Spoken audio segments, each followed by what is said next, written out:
And Dr. Sörbye will update us on recurrence patterns after resection of liver metastasis. Halfdan.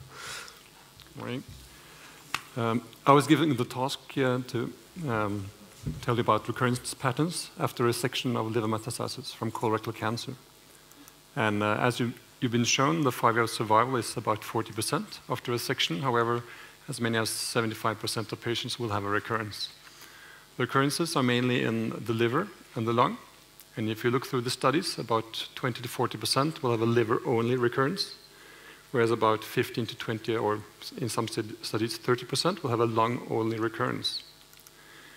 I went through the available studies, just including the large studies, and this is what I found. You can see that recurrence rates are about 50 to 70% after liver resection. Liver-only recurrences are about 40%, whereas lung-only recurrences is about 20 to 25%. As Theo just showed you, most recurrences in the liver are new tumors and not local relapses. We do know something about the baseline prognostic factors for a recurrence. It's the bilateral tumors, the nodal status, the CAA level, the number and size of the tumors, present extrahepatic disease, and the disease-free survival. And we also know about some treatment-related factors, the surgical margins, use of chemotherapy, and also that the radiological and pathological response to chemotherapy has an impact. There is increasing studies showing molecular markers to predict recurrence. KRAS mutation has been shown to predict recurrences and a worse survival. The metastasis associated in colon cancer 1, MNR, it predicts for recurrence, and also increased expression of timolate synthase improves outcome. If you want to look for factors predicting the site of the first recurrence after hepatectomy, there are some data. A rectal primary tumor and hepatic lesions more than 4 increase the risk for an intrahepatic recurrence. However, this conflicts with the Japanese work showing that patients with more than 4 lesions or lesion sites with more than 5 more often recur in the liver. A US study showed that patients with either high CAA, a liver lesion, large liver lesion, or more than 1 lesion, it's a predictor for other than a liver-only and lung-only recurrence. And another US study, again, minor pathologic response to chemotherapy is a predictor of a lung and liver recurrences. Again, some few studies on molecular factors predicting site of first recurrence, and quite interesting, KRAS mutations, they predict for lung recurrences, but not for liver recurrences. And also a recent study showing that lack of the CXCR4 tumor expression, which is a chemokine receptor, is associated with a lower recurrence rate and more often a lung-only or a liver-only recurrence. Survival after recurrence is still quite good. Best for liver-only and lung-only. In the US study, it was 44 months. Whereas other recurrences, it was only 28 months. Another US study, lung-only, much longer survival, liver-only, second best, whereas multiple lesions have a much worse outcome.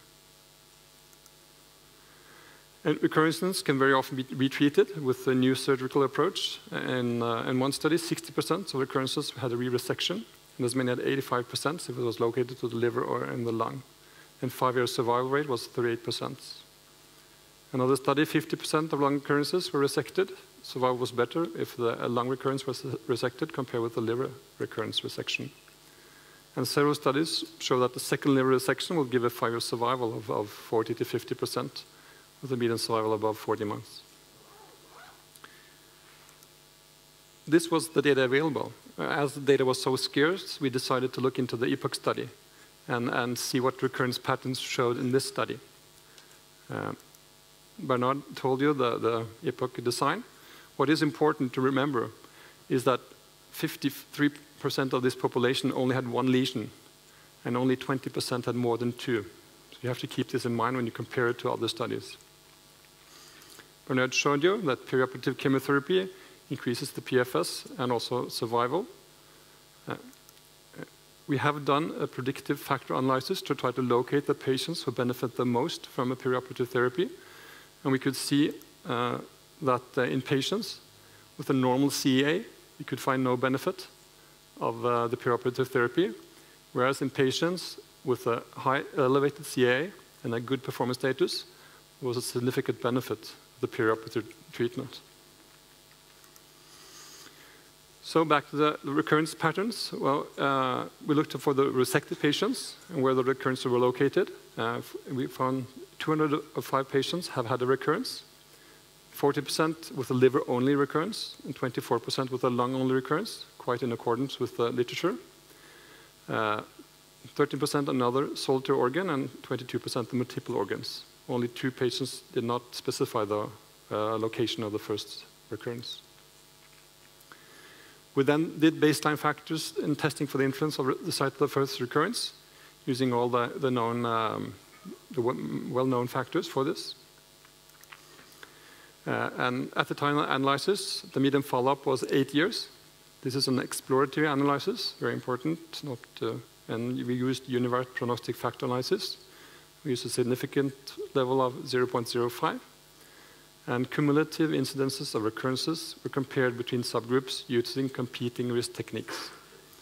And if you have some intriguing questions about this, you can ask Muriel, who is present at this meeting.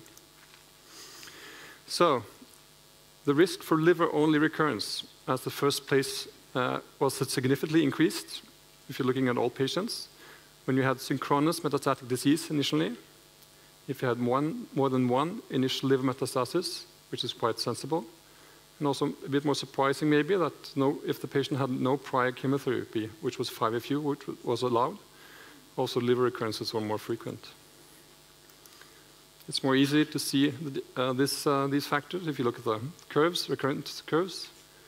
Synchronous patients having a high recurrence to the liver, more than one metastatic disease, again a high recurrence to the liver, and also no adjuvant chemotherapy, a high recurrence to the liver.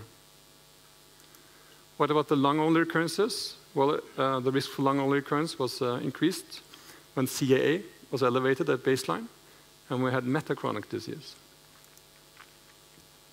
Patients with a low CAA level did not recur that often as at the first site, whereas patients with the elevated CAA, both the moderate and a high level, had much more often recurrences to the lung. And also metachronic disease, more recurrences to the lung. This was, however, borderline significant. A bit surprisingly, the primary tumor location had no effect on recurrence patterns.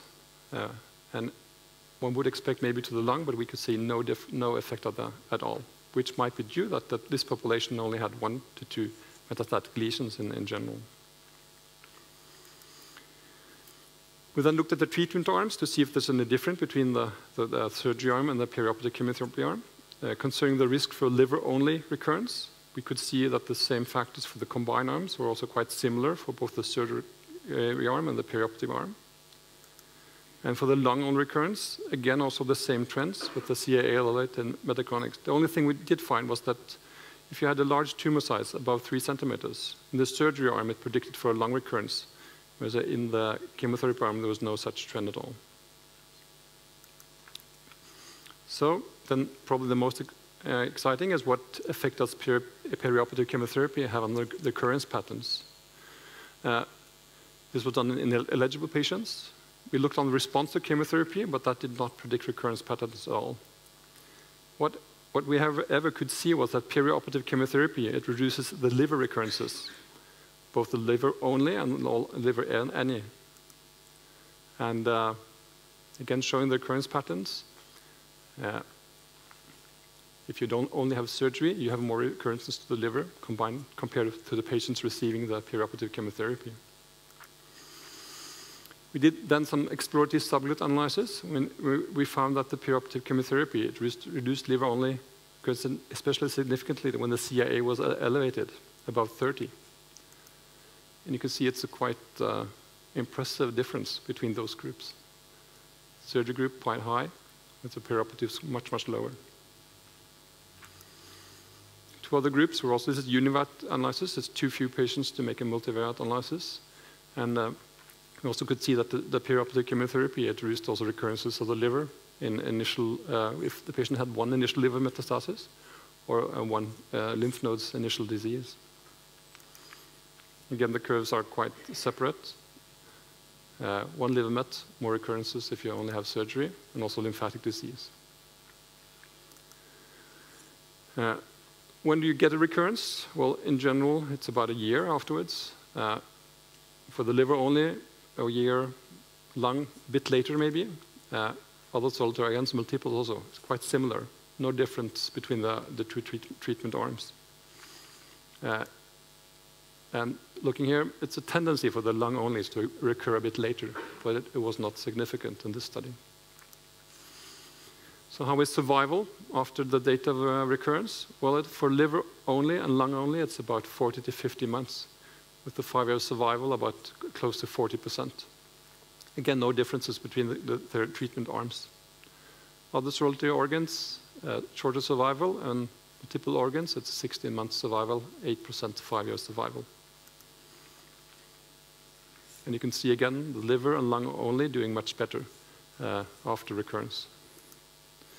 And that is due to surgery. 47%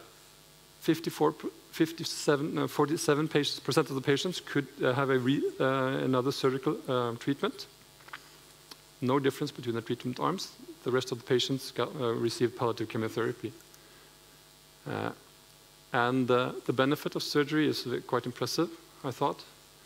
The median survival for patients receiving a new surgical approach for the recurrence was 60 months, and a 5-year survival of 50% compared to the chemotherapy palliative group, which is more like we used to see. And this is such curves we would like to see for more treatments, probably. The surgical arm compared to the palliative chemotherapy arm. There's a huge benefit of surgery for these patients. We also looked for the more specific treatments. If you have a liver-only recurrence, which was in 80 patients, as many as 61 patients received a new resurgery. There's no big differences between the treatment arms. Survival for these patients is 65 months median, and a 55% 5-year survival. If you have a lung-only recurrence, we could resect half of the patients. The median survival was even better, and almost 60% 5-year survival. For me, it was a bit surprising. The surgical approach was quite aggressive probably here, because with one other solitary metastasis, they had 50% resection, and also multiple recurrences, as many as 1 of 5. But the patients' numbers get a bit low. So I just got these data for a couple of weeks ago. And you start asking, there are a lot of interesting data, but does it have any clinical implications? Well, for me as a medical oncologist, at least supports this aggressive attitude for a surgical retreatment of the recurrences, as you have a 55 to 60% 5-year survival after re-resection of a liver or lung-only recurrence. And it probably also illustrates we need to have some more tumor biology data. It would be interesting to look into the subgroups for molecular biology and comparing lung-only versus liver-only, looking into RAS, for example, also comparing single organs versus multiple organs. Unfortunately, I have only recovered 85 of the tissue blocks from the EPOCH study. It wasn't possible to get more. So we probably have to wait for the BOST2 and BOST3 studies to do more of these studies. So the final question, which is debated, is how to use the perioperative chemotherapy. Should you do it like Barnard says, maybe give it to everybody? Or should you do like the next speaker might be suggesting, you shouldn't give it to anybody at all? Or could you do something between, try to select the patients who might benefit the most from it? Well, this study at least shows that the perioperative chemotherapy it reduces the number of liver recurrences, and it seems to be most effective in patients with an elevated CA above 30. This fits well for the Annals of Surgery paper. And in the BOST2 trial, CA above 30 is a stratification factor. It also seems more effective in patients with an initial lymphatic spread. And a bit surprising maybe, it is more effective in patients with only one initial metastatic lesion. So our study does not support that patients with only one lesion do not need perioperative chemotherapy. Thank you. Thank you very much, Halfdan, for presenting this recent in-depth analysis.